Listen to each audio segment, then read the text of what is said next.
Pinarangalan ng Philippine Eagle Foundation ang iba't ibang lokal na pamahalaan, pribadong sektor at iba pa dahil sa mahalagang ambag ito upang maprotektahan ang mga agila sa bansa.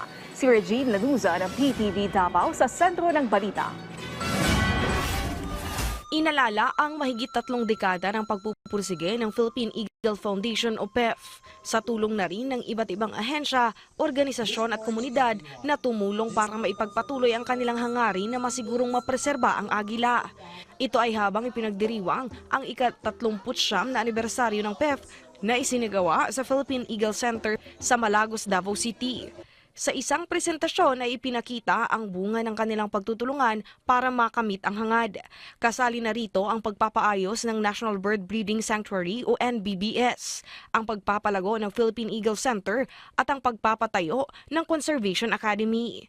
Dahil dito ay kinilala din ang mga nasa likod nito gaya ng iba't ibang local government unit o LGU, mga komunidad, pribadong sektor, organisasyon at pribadong individual. A handful of committed individuals, this thing has grown into a movement uniting scientists, educators, indigenous partners, donors, and communities, even our forest guards. And because of your dedication, hope has taken flight again and again in our forest. Isa sa pinarangalan ang lokal na pamahalaan ng Higakit sa Surigao del Norte. Ayon sa nasabing LGU, kanilang pinapalakas ang kanilang hakbang sa pagbawal sa ilegal na pagmimina sa kanilang lugar.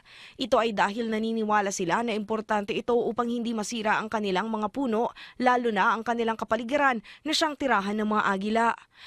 To protect our forest, kami ang Higakit is a no to mining policy. Since I am the chairman of the environment, we imposed the illegal activity and the municipality of Higakit.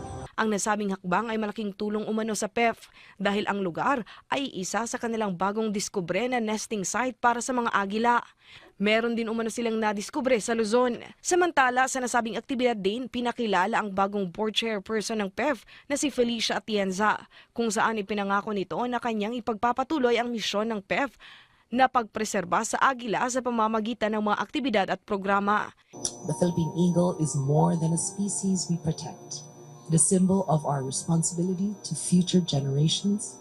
It reminds us that leadership is not about comfort, it's about courage. Hinikayat din ito ang komunidad na maging mapagmatsyag sa pagharap sa mga hamon para masiguro ang kinabukasan ng mga agila. Regine Lanuza para sa Pambansang TV sa Bagong Pilipinas.